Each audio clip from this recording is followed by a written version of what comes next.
These skills instantly turns a person on. We're going to dive into this today. Are men and women that different when it comes to love? In some ways, yes, and in some ways, no. But in many cases, when we adopt these five skills, whether you're a man or woman, we are actually more attracted to another person. But here's the thing, I think there's such a hang up between men and women these days. And I want to examine some of the differences before we get into these skills that can actually enhance your relationship, that can actually bring a person to greater attraction. So let's look at some of the differences between men and women and how they really apply. See, there's this conversation about instinct and gender based differences between men and women. Men are the hunters, they're the providers, they're the protectors, and women are the nurturers. This is the narrative that's being discussed habitually in the area of attraction. And certainly there are some instinctual biologic or instinctual differences between men and women that can play a role in how we bond with another human being. But let's put that in a box for a second. And certainly there's biological differences between men and women. Men have testosterone, women have estrogen, there's pheromones, there's hormones, there's oxytocin, all of these things that play a factor in attraction as well. But here's where it starts to get a little tricky. Socialization. See, boys were socialized one way and girls were socialized another way. And because of that programming, we've adopted a lot of trauma and scripts about what it means to be a man, what it means to be a woman. And believe me, for the guys watching this, I'm going to get into some granular stuff here. And when I say guys, for a moment, I mean both men and women. Okay. Now, certainly there's cultural and religious differences or religious factors that play a role, our values, how we were raised, and all of this program plays into the attraction. And certainly, as I said earlier, socialization can have a traumatic experience for us, and certainly cultural and religious can have a traumatic experience for us. And what I mean by traumatic, meaning these scripts can be so ingrained, but it may not be a true reflection of your nature. It may not be a true reflection of who you are, and it might have created some trauma within you. And I'm going to get into that as well. Certainly, our socioeconomic and education play a role in the differences between men and women. Were you raised poor, rich, average? Your schooling certainly affects our programming and our attraction and even trauma around this. Certainly, people that were raised with wealth oftentimes have a silver spoon in their mouth. People that were born with into poverty, they might have a chip on their shoulder, but now that also might motivate them to be successful. And a lot of kids that grew up wealthy oftentimes are lazy bums to some degree, not all, but some. And certainly there are other factors that play into the differences between men and women. For example, our physical health and appearance can play a role in attraction. For a lot of the red pill community men, they hear words like sexual market value, how that plays into. And by the way, for the women watching this, I just want you to know there's this belief that a woman's value diminishes dramatically after age 30. And if you're a woman that ever has heard that, I just want you to know that's bunk. And since my audience tends to be more midlife, which is after baby making years and before retirement, a person's value has nothing to do per se on their age. It has to do more with their heart, but we're going to get into that as well. And certainly our attractiveness is based on this. And there's so many scripts around physical health and appearance and physical fitness, particularly in magazines, particularly in social media, that we are bombarded, that sadly young girls, please forgive me when I say girls, I say young women, feel the need to have plastic surgery at age 18, 19, and 20. When it used to be plastic surgery was reserved for people that wanted to look younger in their 50s, 60s, and even 70s. And it's so fascinating how this plays such a role in human pair bonding. Now, you might be going, how does this relate to turning someone on? Please give me a moment. This is really important stuff that we need to cover. Now, here's where it starts to diverge a bit. And that is our imprinting, our childhood wounds, our love attachment styles, this trauma, the trauma that we experienced in childhood. Now, when I say trauma, I'm not talking about sincere physical or emotional abuse. I'm talking about the average trauma of just hearing a parent say no to us habitually. Now, some people might think that toughens us up, but believe me, when I say this, when we've heard negative comments from our parents, we create scripts inside of ourselves and are the value of who we are that isn't gendered based. Our imprinting can directly affect our relationships as we age. Now, I just brought up age and life experience. Are you marriage minded? Did you go through a divorce? Did you lose a job? Do you have kids? Do you have baggage in your life? That plays a role in human pair bonding, particularly not only in our capacity to blend lives with someone on an emotional level, but simply on a physical level. It can play a huge role into relationship success. And lastly, I want to dive into motive. Do you have a long-term mating strategy or a short-term mating strategy? See, sadly, a lot of men today have a short-term mating strategy. All they care about, if I meet the right person, I'll commit. Instead of, I want commitment, I want a life partner, and I'm going to find the right person that fits. Let me tell you something. A lot of, and particularly men after divorce, they're like well, men and women after divorce are very gun shy to commitment.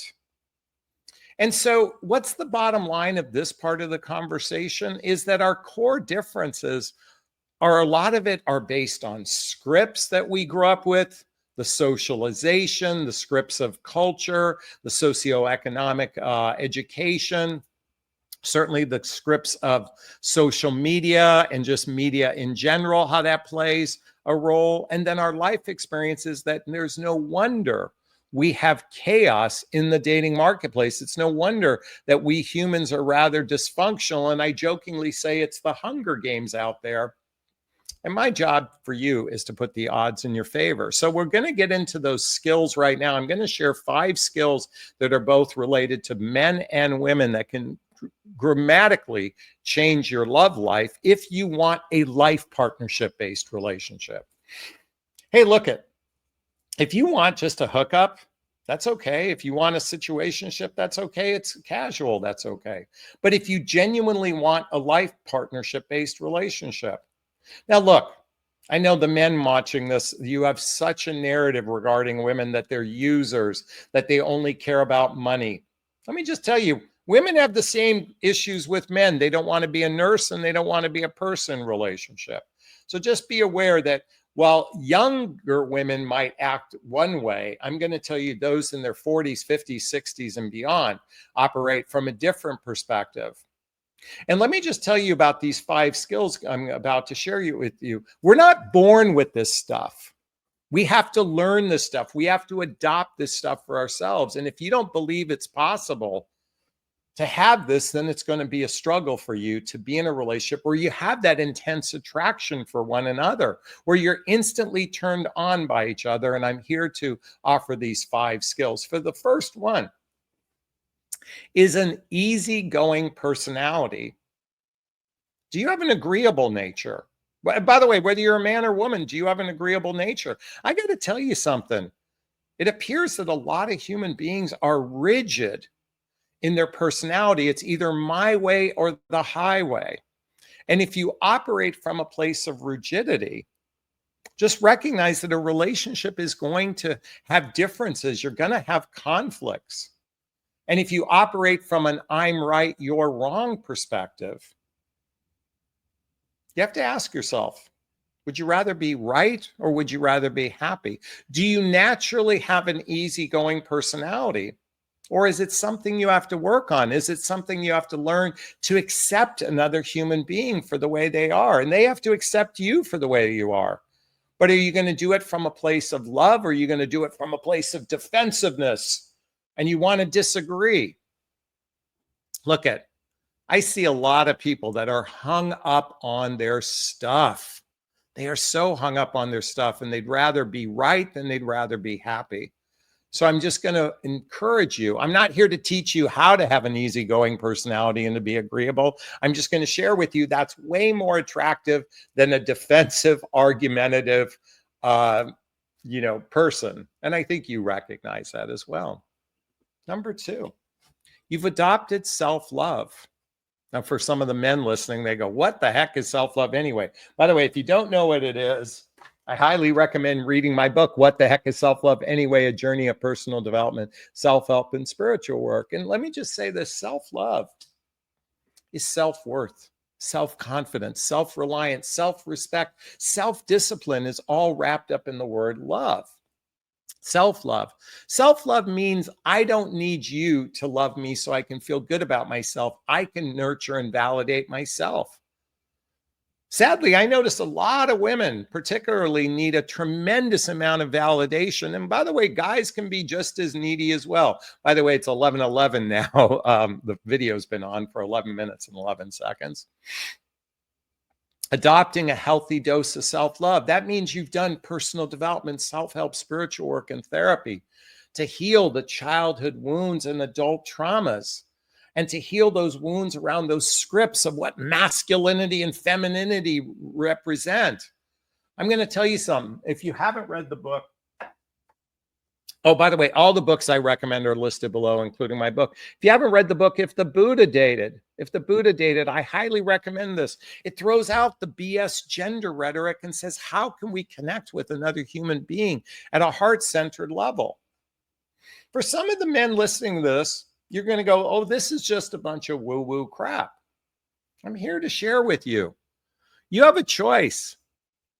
You can be marred in the whole narrative that women are bad and they're not good for you, and you can be the men going your own way. And ladies, you can adopt the belief that men are commitment phobic, that they're emotionally unavailable. You can operate from a place of what's wrong, or you can look at it from a place of abundance and go, you know what? There are wonderful human beings out there, and that's the ones I want to attract. Which leads us to number 3. What instantly turns a person on is you clearly know what you want. You know your standards. I said this earlier. Do you have a short-term mating strategy or a long-term mating strategy? Are you committed to commitment?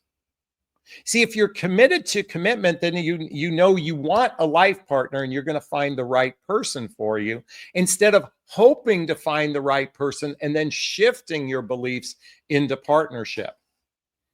People that clearly know what they want, they have their standards of what they want. Now, I will say to you, a lot of people, their standards are ridiculously picky. He has to be over 6 foot tall. He has to be worth, millions of dollars. He has to have 6-pack abs, and he has to have a 6-inch or larger penis. That's from the women's perspective. From the men's perspective, all they care about is a young woman. Come on, guys. Really?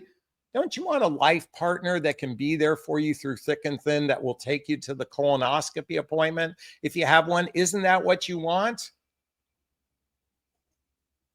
Be clear about your standards and be careful being overly picky about them. Number 4, you have boundaries.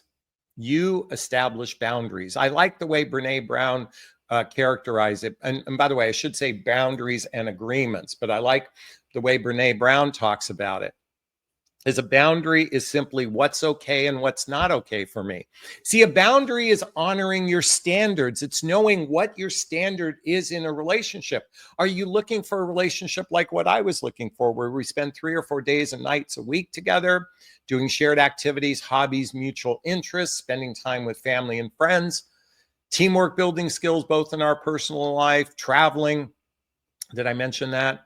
And intimacy, both physical and emotional intimacy, that leads to either moving in together or getting married. And because of that standard, then you should be talking about the relationship from both, how did you get to where you're at today on an emotional level? Where are you today in this relationship? But more importantly, you should most likely be talking about, where do we want this relationship to go? How do I want to be in my life? going forward with another person. This is setting up agreements and conversations with one another, because if you're not having these agreements and conversation, you're just kind of rolling the dice. But Jonathan, the guy I'm with, says we should just live in the moment, and the men are saying we should just live in the moment. Guys, let me just say this. It's great to live in the moment, to appreciate the moment. But if you don't have a game plan or where you want to go in this relationship, do you operate that in your professional life as well? Do you operate, oh, I just want to live in the moment in my professional life? Your purpose is something that's driven you. And so ask yourselves, men and women alike, what's the purpose of a relationship? What is the destination we want to have within this relationship, instead of let's just live in the moment? That's just a bunch of crap, in my opinion. And so having these skills, and the fifth skill is to be passionate and desirous of sex. I mean, what's the whole point of being in a romantic relationship with someone if it isn't about the physical connection? And if you lack that desire and passion for it, because desire and passion turns both men and women on to be, whether you're a dominant, whether you're a submissive. I ask yourself, what's your kink in relationship? I invite you to explore that for yourself. But what's the whole point of being in a romantic relationship if that physical side isn't a strong part of the relationship? Now, I don't mean it's the entire reason for a relationship, but isn't it kind of sad people have been married 5 or 10 years and they're not even physically intimate anymore? You should adopt this as agreements between one another. Even Esther Perel talks about maintenance sex. But a lot of people are acting very attitudinally, or have an attitude about it, that if I'm not feeling it, we shouldn't have it. And I'm just here to say sex is a great thing.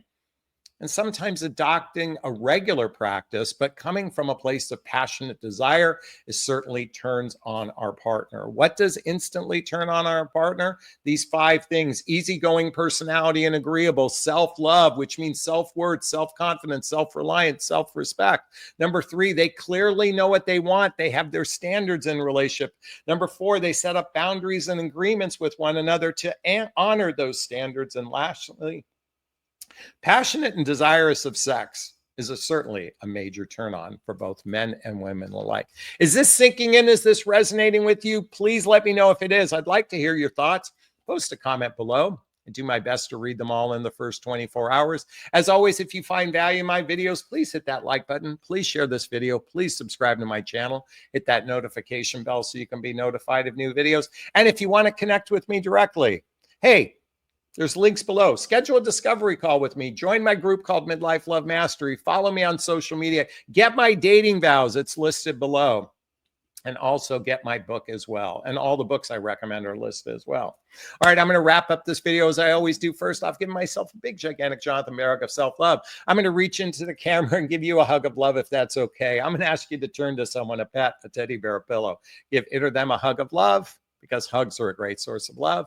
And let's face it, we could all use more love in our lives. Thanks a bunch. Bye-bye now. Bye-bye.